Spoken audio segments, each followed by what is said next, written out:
दोस्तों नमस्कार। इस वक्त आप देख रहे हैं खबर तक और हम आपको एक ऐसे शख्स से मिलाने जा रहे हैं जिनके ऊपर हमला हुआ था। हमला उस दिन हुआ जब प्रदेश के मुखिया आए और इस बात की तस्दीक किए कि यहाँ पे सब कुछ ठीक है। अगले दिन प्रधानमंत्री का दौरा होने वाला था।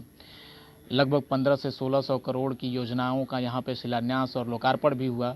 लेकिन एक व्यक्ति के ऊपर हमला होना और वो पूरे शहर के लिए ख़ास तौर पर जिला प्रशासन के लिए एक चिंता का विषय बन गया कि इस पूरे शहर के बीचों बीच में इस तरह का गोलीकांड और ऊपर से प्रदेश और देश के मुखिया जब इस जगह पर मौजूद हों तो ये एक सवाल था कि क्या कानून व्यवस्था अपने पटरी पर दुरुस्त है। इन सब को लेकर अभी परिस्थिति कैसी है ये जानने के लिए हम इस वक्त राहुल राज के पास हैं। ये काशी विद्यापीठ के छात्र संघ उपाध्यक्ष भी रहे। तो इनके साथ जो गोलीकांड हुआ वो उसी सिलसिले में हम इनसे बातचीत करने के लिए आए हैं। बहुत स्वागत है आपका खबर तक पर।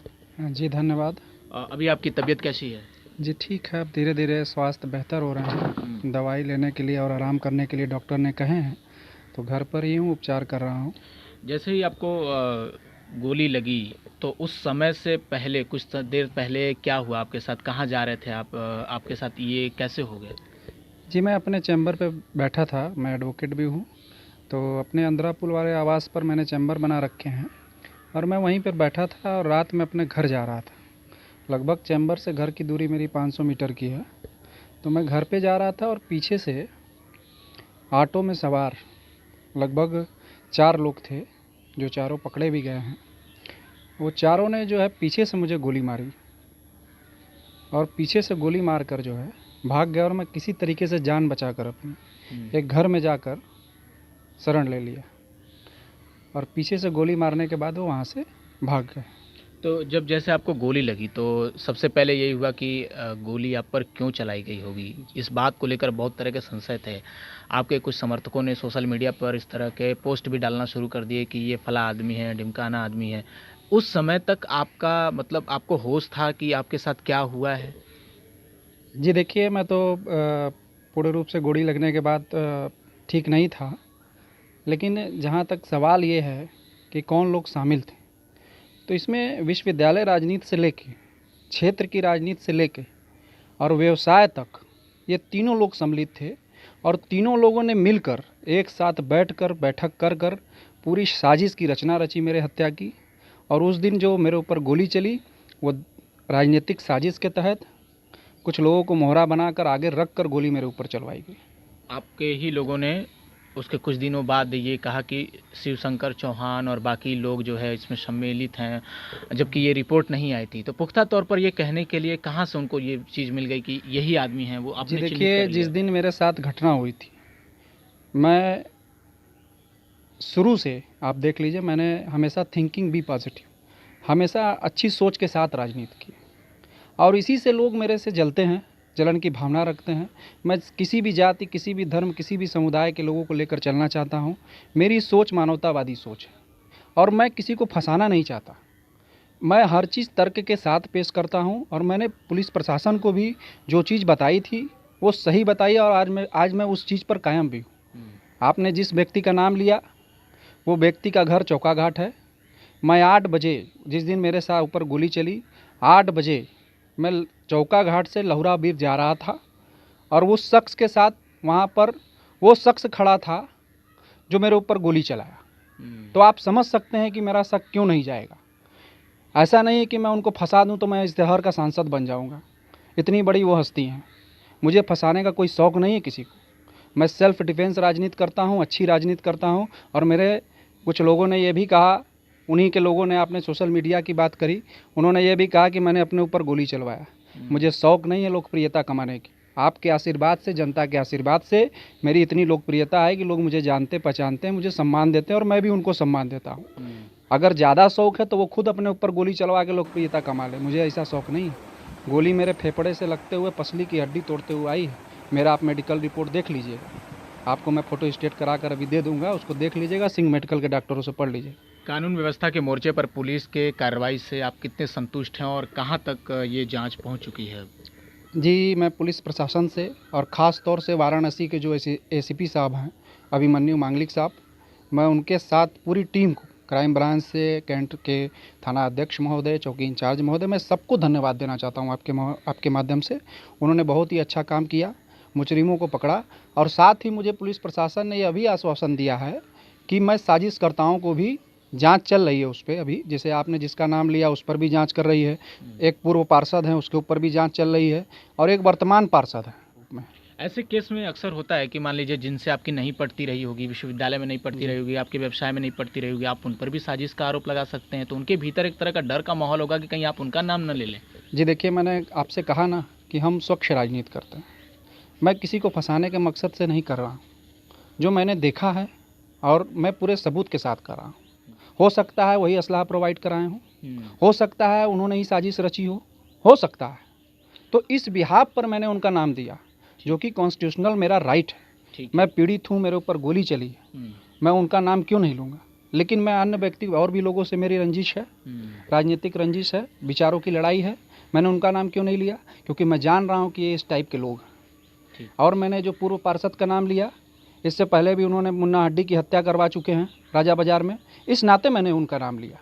तो आप पर सीधे सीधे लोग इसलिए बोल रहे थे कि जैसे विद्यापीठ में एक बार गोली चली थी, इसमें आपका नाम आया था, तो लोग कह रहे थे विश्वविद्यालय के लोग इसमें शामिल थे जो आसपास की राजनीति करते हैं, वो या व्यवसाय से जुड़े हुए आपके लोग? जी देखिए, मैंने आपसे बार बार कहा कि देखिए दुश्मन किया क्या। दुश्मन ने कहा कि दुश्मन का दुश्मन दोस्त।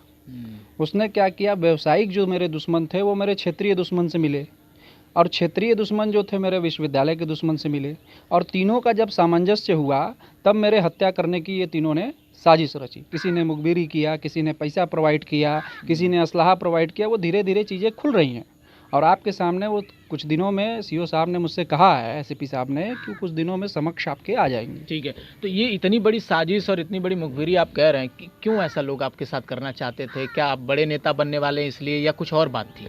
जी देखिए, बड़े नेता की तो दूर की बात है, मैंने कभी ऐसा सोचा नहीं। मैं हमेशा अपने कर्म अच्छे करना चाहता हूँ, लोगों की मदद करना चाहता हूँ, और लोगों के दुख और सुख में बराबरी का हिस्सेदारी बनना चाहता हूँ। और मैं सोचता हूँ कि इस देश में, इस मुल्क में एक ऐसी विचारधारा कायम हो जो समानतावादी हो। मैं एक दलित समाज से हूँ, इसलिए उनको नागवारा लगता है कि ये दलित समाज का होकर इतना आगे क्यों बढ़ रहा है, ये गाड़ी से क्यों घूम रहा है, ये अच्छे वस्त्र क्यों पहन रहा है, ये ऐसा शिक्षित क्यों है। तो ये जलन की भावना है उनके अंदर। ठीक है, वो हमसे कंपटीशन नहीं कर पा रहे हैं, इसलिए वो मेरे ऊपर हमला करा रहे हैं। अब आपके लोग जो हैं वो भी थोड़े उग्र हुए कि अभी इनके ऊपर जो है प्रतिक्रिया दी जाएगी, तो वो प्रतिक्रिया कहीं मारपीट वाली या उस तरह से कि खूनी संघर्ष में तब्दील तो नहीं होगी, या आप कैसे फिर उन्हें जवाब देने के मूड में है, या क्या करेंगे आप? जी देखिए, हमें तो कॉन्स्टिट्यूशनल प्रक्रिया पर ज़्यादा विश्वास है। मैं संविधान का पुजारी हूँ, मैं संविधान पर विश्वास करता हूँ, और मैं कानूनी प्रक्रिया के साथ चलना चाहता हूँ। लेकिन रह गई बात बदले की भावना की, तो मैं बदलाव लाना चाहता हूँ, बदले की भावना नहीं रखता। लेकिन एक बात बाबा साहब अम्बेडकर ने कही है जो हमेशा लेकर चलता हूँ। उन्होंने कहा है कि गुनाह करने वाले से ज़्यादा गुनाह सहने वाला दोषी होता है। तो मैं उधारी रखता नहीं, सूद समेत भविष्य में वापस करूँगा। मतलब ये चेतावनी है सीधे सीधे न्यायिक प्रक्रिया से। न्यायिक से लोग जी। तो सोच रहे हैं कि आप जिस तरह से बोल रहे हैं सूद समेत वापस करेंगे, तो कहीं सीधे सीधे नहीं ना, वो मैं न्यायालय प्रक्रिया से करूँगा। ठीक। आपको ये लगता है कि जैसे जो आपके साथ हुआ वो बाकियों के साथ हो सकता है, तो इस मामले में आपके साथ कितने लोग आए, समर्थन में कितने लोग आए, और आपको उससे क्या मतलब सीखने को मिला, या आपका हौसला बुलंद हुआ, या लगा कि नहीं वो लोग जो सामने नहीं आना चाहते थे वो भी आपके साथ आ गए? जी देखिए, मैं तो अस्पताल में था, लेकिन जब मैं अस्पताल से निकला और जिस तरीके से लोगों ने मुझे बहुत प्यार दिया, क्षेत्र के लोगों ने भी घर आकर बधाई, मतलब शुभकामनाएं दी, कुछ नेता भी आए, और कुछ मेरे जितने भी भाई थे, छात्र थे, नौजवान थे, हर जाति हर समुदाय से मुझे इतना प्यार मिला और इतनी समर्थन मिले कि मुझे नहीं लगता कि कहा गया है कि ना कि जितने ना चाहने वालों की संख्या उससे कई हज़ार गुना मुझे प्यार करने वालों की संख्या। तो मुझे नहीं फ़र्क नहीं पड़ता है ना चाहने वालों से, क्योंकि उनसे ज़्यादा कई गुना मुझे प्यार करने वाले लोग हैं। उनका मुझे समर्थन मिला और उनका आशीर्वाद मिला, तभी मैं आज जीवित हूँ। बहुत दिन हो गए आपको घर से बाहर निकलना चाहते हैं? जी, अब संघर्षों से हमेशा चला हूँ, खून और पसीने से हमेशा लथपथ रहा हूँ, तो घर बैठने का कोई मकसद नहीं रहा मेरा।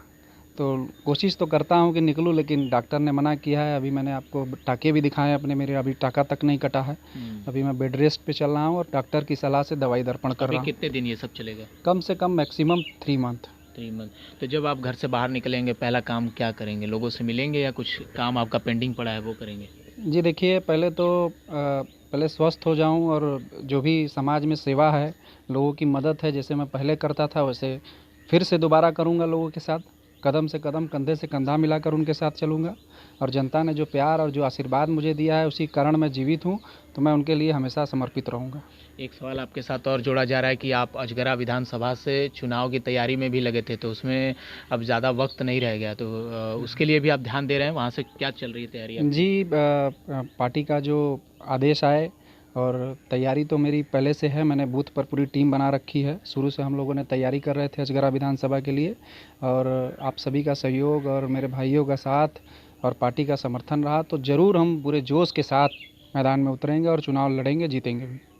बहुत बहुत शुक्रिया हमसे बातचीत करने के लिए। जी धन्यवाद आपका। तो ये हमारे साथ थे राहुल राज। इनकी तबीयत कैसी थी और क्या कुछ अभी इनके साथ चल रहा है, वो तमाम परिस्थिति हम आपको बताने के लिए एक बातचीत के सिलसिले में यहाँ आए। और कार्रवाई को लेकर थोड़े बहुत संतुष्ट जरूर नज़र आते हैं कि पुलिस ने इनके साथ जो कुछ हुआ था उसकी जांच पड़ताल की और एक सकारात्मक रुख अपनाए हुए है। अभी भी जांच आगे चल रही है, संदिग्धों पर भी नज़र बनी हुई है, लेकिन वही बात है कि इन्होंने एक चेतावनी दी है कि न्यायिक प्रक्रिया से सूद समेत ये बदला वापस लिया जाएगा। बाकी और भी चीज़ों के लिए लगातार आप खबर तक पर बने रहिएगा, देखते रहिए खबर तक। बहुत बहुत शुक्रिया।